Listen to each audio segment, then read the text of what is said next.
Hi friends, இன்றைக்கி வீடியோவில் நம்ம சூப்பரான ஒரு டிஃப்ரெண்ட்டான ஸ்நாக்ஸ் ரெசிபி தாங்க பார்க்க போகிறோம்.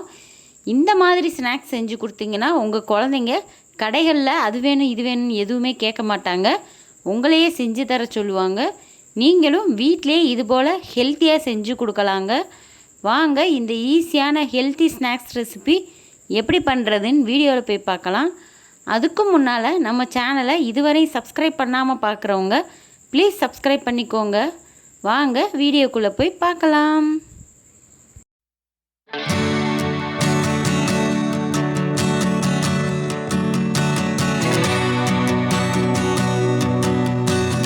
ஃபர்ஸ்ட் இந்த ரெசிபி செய்கிறதுக்கு ஒரு பேனை ஸ்டவ்வில் வச்சு 2 டேபிள் ஸ்பூன் அளவுக்கு எண்ணெய் விட்டுருக்கேங்க. அதில் 1 டேபிள் ஸ்பூன் அளவுக்கு சீரகத்தை நல்லா பொரிய விட்டுக்கலாம். சீரகம் நல்லா பொரிஞ்ச உடனேயும் 1 கப் அளவுக்கு ரவை எடுத்து நல்லா வறுத்துக்கலாங்க. ரவை நல்லா வறுபட்ட உடனேயும் அதே கப்பில் 2 கப் அளவுக்கு இப்போ நம்ம தண்ணி சேர்த்துக்கலாம். கண்டிப்பாக 1 கப்புக்கு 2 கப் அளவு தண்ணி சேர்க்கணுங்க. அப்போ தான் ரவை நல்லா வெந்து சாஃப்டாக நமக்கு கிடைக்கும். இப்போ இந்த ஸ்டேஜில் இந்த ரவைக்கு தேவையான அளவுக்கு உப்பு சேர்த்துருக்கேங்க. அது கூடவே 1/2 ஸ்பூன் அளவுக்கு மிளகாய்த்தூள் சேர்த்துருக்கேன். இது எல்லாத்தையும் சேர்த்து நல்லா ஒரு முறை கலந்து விட்டுக்கலாம். ரவை நல்லா வெந்து பேனில் ஒட்டாத அளவுக்கு வந்துடுங்க. அந்த ஸ்டேஜ் வர்ற வரையும் நம்ம நல்லா கலந்து விட்டுக்கலாம். இப்போ பாருங்கள், ரவை நல்லா வெந்துருச்சு. இப்போ நம்ம இது இன்னொரு பவுலுக்கு மாற்றி நல்லா ஆற வச்சுக்கலாம். இது ஒரு பக்கம் ஆறட்டும். இன்னொரு பக்கம் நம்ம 1/4 கிலோ அளவுக்கு உருளைக்கிழங்கு எடுத்து வேக வச்சு தோல் உரித்து வச்சுருக்கேங்க. அதை நல்லா நம்ம மேஷ் பண்ணி எடுத்துக்கலாம்.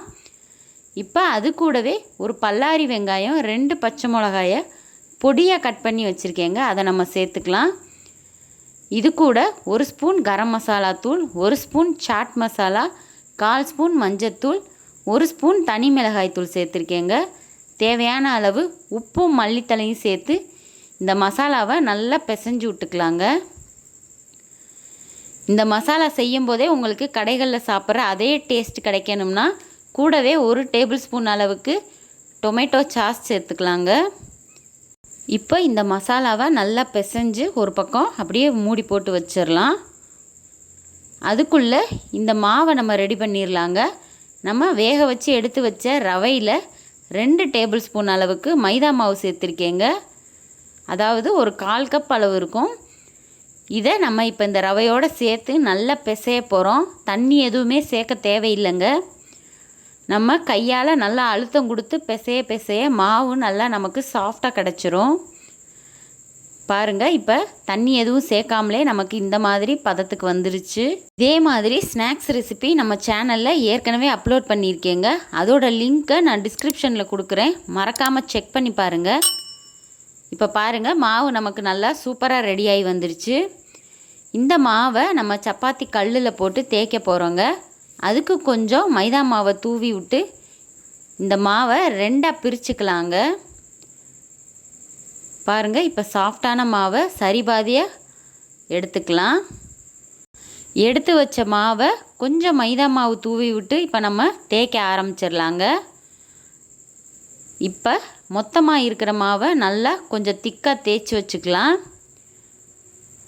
பாருங்கள், நான் தேய்க்கிற மாதிரி ஒரே பக்கமாக நல்லா தேய்ச்சி விட்டுக்கலாங்க. இப்போது சின்ன சைஸ் கிண்ணத்தை இல்லைன்னா மூடி எடுத்து இந்த மாதிரி ரவுண்ட் ஷேப்புக்கு நம்ம எல்லாத்தையும் கட் பண்ணி எடுத்துக்கலாம். பாருங்கள், இந்த மாதிரி நம்ம மாவை சின்ன சைஸாக கட் பண்ணி எடுத்துக்கலாங்க. அவ்வளோதாங்க, சூப்பராக வந்துருச்சு. மீதமான மாவை பூரா நம்ம எடுத்துட்டு இன்னொரு முறை நம்ம செஞ்சு வச்சுக்கலாம். இப்போ நான் எடுத்துருக்கிற இந்த மாவோட திக்னஸை பாருங்கள், அப்படியே கடைகளில் கிடைக்கிற ப்ரெட்டோட திக்னஸ் அளவுக்கு இருக்கணுங்க. இப்போ நம்ம எடுத்து வச்சுருக்கிற மசாலாவை உருண்டை பிடிச்சி நம்ம இதில் ஸ்டஃப் பண்ண போகிறோம். பாருங்கள், கொஞ்சமாக தண்ணி தொட்டு இந்த மாதிரி லைட்டாக அழுத்தி விட்டிங்கன்னா நல்லா ஒட்டிக்கிறோம். இது மேலேயே நம்ம இன்னொரு மாவை எடுத்து க்ளோஸ் பண்ணி வச்சிடலாங்க. இப்போ பாருங்கள், கடைகளில் கிடைக்கிற அதே பர்கர் ஷேப்பில் நம்ம வீட்டிலேயே தயார் பண்ணிட்டோம். அதுவுமே ஹெல்த்தியாக செஞ்சுருக்கோங்க. இதே மாதிரி நம்ம மீதமாக இருக்கிற எல்லா மாவையும் செஞ்சு வச்சிடலாம். இந்த மாவில் உங்களுக்கு மேலே விருப்பப்பட்ட இந்த மாதிரி ஏதாவது டிசைன் பண்ணிக்கலாங்க. இப்போ நம்ம இது எல்லாத்தையும் ஷாலோ ஃப்ரை தாங்க பண்ண போகிறோம்.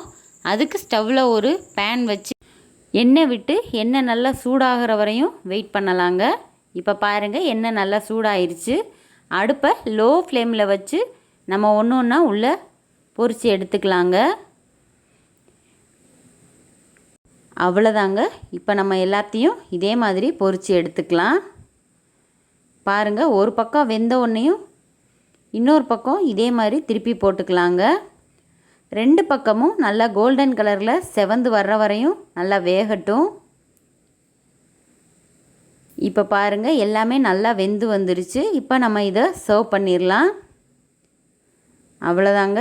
வீட்டிலே ஹெல்த்தியாக ஈஸியாக செய்யக்கூடிய ஒரு ஸ்நாக்ஸ் ரெசிபி தாங்க. குழந்தைங்கள்லேருந்து பெரியவங்க வரைக்கும் இதை எல்லாருக்குமே ரொம்ப பிடிக்கும். இதோட டேஸ்ட்டில் இதை உங்கள் குழந்தைங்க அடிக்கடி செஞ்சு கொடுக்க சொல்லுவாங்க. நீங்களும் கண்டிப்பாக இதை ட்ரை பண்ணி பாருங்கள். எப்படி வந்ததுன்னு மறக்காமல் கமெண்ட் பண்ணுங்கள். இதை நீங்கள் டொமேட்டோ சாஸோடையே சர்வ் பண்ணலாங்க. பாருங்கள், கடைகளில் கிடைக்கிற அதே மாதிரி டிஃப்ரெண்ட்டான சுவையில் இருக்கும். இப்போ பாருங்கள், நல்லா இதை சாப்பிட்றதுக்கு வெளியே கிறிஸ்பியாகவும் உள்ள மசாலாவோடையும் நல்லா சூப்பர் சுவையில் இருக்குங்க. இந்த ஸ்நாக்ஸை நீங்கள் மறக்காமல் ட்ரை பண்ணி பாருங்கள். இன்னொரு வீடியோவில் பார்க்கலாம். தேங்க்யூ.